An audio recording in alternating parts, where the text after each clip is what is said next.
Okay, hello, welcome to Team SMD. I guess that's the first video for the YouTube channel, but still. So right now I'm in Vienna, Austria, and I was at locals with my True Draco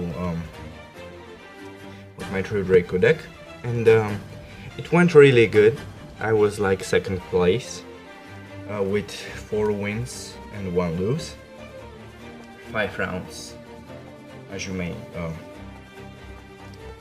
think, and I'm going to show you my deck list and explain my choices, why am I playing those cards. So first off, we start with Dynamite Knuckle. This card is really good. Its effect is when your opponent activates something like effect. It doesn't matter when or what type of effect. You can search for one True Draco trap card, like True Draco Apocalypse, for example. So he's really useful.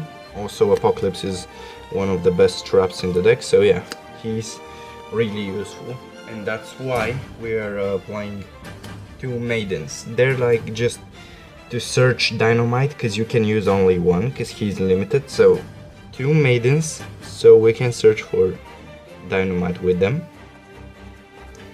And the next card we're playing is the other True Draco monster, and that's Ignis Heat. His effect is the same as Dynamite. He can search or either activate a True Draco spell card from the deck.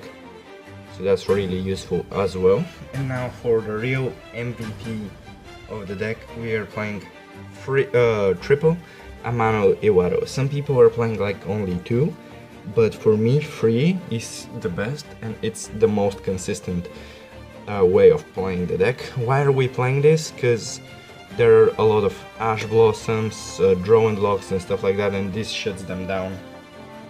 Shuts down any hand traps. So yeah, we're playing Dragonic Diagram at 6, like 3 terraformings and 3 diagrams. So diagram is really good because it can recycle bricky hands, and also you can, protect your monsters, give them attack boost, and also they're undestroyable by battle the first time they battle. So that's a real good field spell. And then we go to our pot of greed in most situations, and that is True Draco Heritage. So this card is a bit complex to explain, but I will do my best.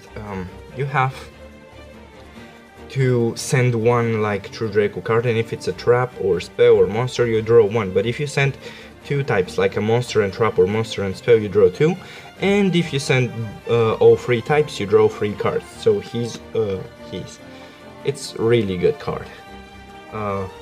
Next up, we are playing 3 copies of Disciples of the True Draco Phoenix. Its effect is you can target 3 True Draco cards in your graveyard, shuffle them into the deck, and then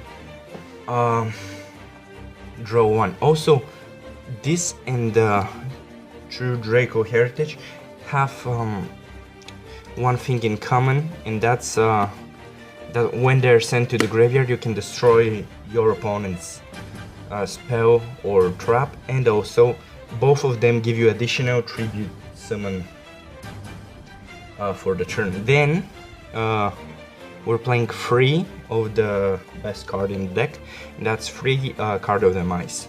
Actually, it's really good because you can just set all your floodgates and summon a monster, most of the time Shimano Wado, and then just draw 3, so that's really good. It's a little bit broken, but not way too much. And then, because we're not relying on special summons, we're playing 3 Pot of Duality.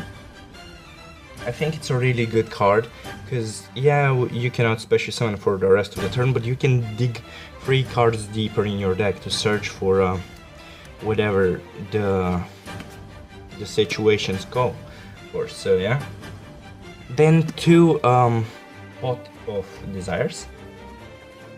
Why do I play 2 and not 3? Because 3 is a bit cloggy and I'm a pussy, so yeah, we're playing only 2. And we're having not too much monsters, so we don't want to banish everything. And it draws 2 cards, so it's good. Then Monarch Stormfort, not Stormfort, Erupt. Yeah, the Monarch's Erupt. This card is the skill drain for the deck, and skill drain, you know, it stops monster effects. That does the same, it's continuous, so it's really good. Then we're playing lose 1 turn. This card is again really good. Why is it good? Because it can pretty much stop your opponent from special summoning. Why? Because when your opponent special summons a monster, it goes in defense and it has its effects negated until the end of the turn. So this card is a really good floodgate. Then you are coming to the dynamite targets, and that's 3 True Draco Apocalypses. This card is really good because it can just send one other True Draco card, and if it's a spell you just pop back row. And also not only that, but it gives you additional tribute on your opponent's turn, so that's really good. If you tribute this card, or it's sent to the graveyard by any means, you can destroy one of your opponent's monsters, so that's really good. Also, if you use this card to send the True Draco card from the field to the graveyard, you can halve your opponent's monster's attack points. And for the last 2 cards in the deck, we're playing double summon limit. So this card basically leaves your opponent with only 2 summons, and that counters most of the meta. So yeah, it's a real good deck. I mean, it went really good on the tournament that I was. And let me now show you the side deck. I actually want to tell you first something. The side deck is not like complete, but it's still pretty okay. Some of the times you just need to side in some things. We're beginning off with Archward Christia. This card stops special summoning, so it's pretty good. And you also have a way to special summon it with Valhalla Hall of the Fallen. This card also synergizes good with the deck because it's a continuous spell, so that means that you can tribute it off to summon any of your monsters. Then we're playing 1 Draco for big boards like Gookies, Spyros, etc. And then 2 Cosmic Cyclones for like Paleo or Outer Gaze and stuff like this. Really good card as well. Then we go to countering again Outer Gaze or mirror matches, stuff like that. Unending Nightmare, really good card. Pay 1000, destroy 1 face-up spell trap. Also it's continuous, so that synergizes good as well because you can tribute it off for a monster. Then you go for 2 Rivalry. I would have played 3 if I had 3, but I don't, so 2 Rivalry, really good card. Basically stops your opponent from using extra deck because he cannot control more than 1 type of monsters. And why am I citing this? Because some decks, like let's say Cyber Dragons or ABCs, they rely on machine monsters only, or like dragons rely on dragons, like let's say Blue Eyes. He relies on mostly on dragons. Yeah, some spellcasters, but it's not big of a problem. So yeah, you're playing like a Rivalry in the side, because some decks don't care about Rivalry. And then for the last card in the side deck, we're playing the 3rd summon limit here. So yeah, that's for my deck profile.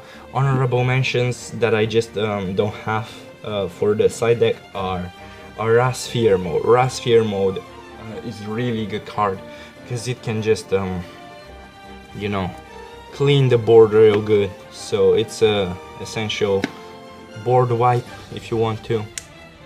Just really good card.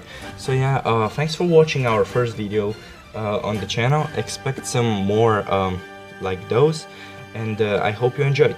Bye.